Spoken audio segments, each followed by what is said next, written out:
Samuel Kajoba yalangirirwa ku Lwokubiri lwa Ssabbiiti eno nga Ssaabalabirizi omujja ow'omwenda ow'ekkanisa y'Abadiventi mu lukiiko lwa East Central Africa Division mu kibuga Nairobi eky'e Kenya, era ng'ono agenda kuba atwala ekkanisa eziwera 460 okwetooloola Uganda.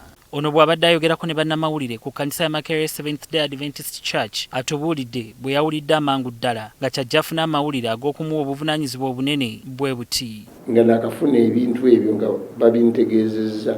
My first item nabadde bweru nenyingira mu nyumba nenfukamira nensaba ffe tugamba tuli baweereza ba Mukama kibe ku ffe nga Mukama bw'agambye. Ono wabula akyogeddeko ati nti talina nteekateeka yonna yiye ng'omuntu ku buvunaanyizibwa obwamuweereddwa. Ffe tetwesimbawo naye ate ekkanisa ffe bagikola bulungi. The strategic plan of this organization is designed from up.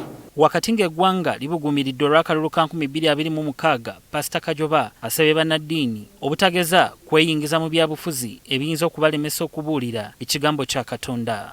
Tokkiriza kintu kyonna era abakulembeze abaffe gwe boogambye abo beegendereza nnyo obutakkiriza byabufuzi,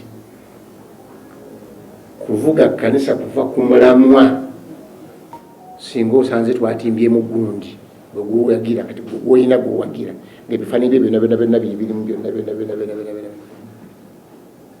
atamuwagira ajja n'asaba afukamira asinza kati ate kangoza ekiboozo singa ate bwamutimbyemu ate ne bamuwangula. Omuntu olina emyaka 3 olina emyaka 4 ekyo kyonna gize gibamu obululu. Why do you die now? Nti buli munnayuganda sabira emirembe mu ggwanga lino ate kolerera emirembe gwennyini.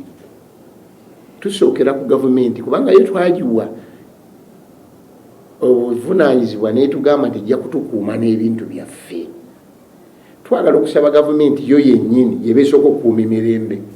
Pastor Kajoba wafunidde ekifo ky'obwa Ssaabalabirizi yabadde omukulembeze w'oku ntikko oba Executive President w'omumasekkati ga Uganda ng'obuweereza yabutandika mu 1994 ng'akyali muyizi wa siniya ey'okuna ku Lakeside College.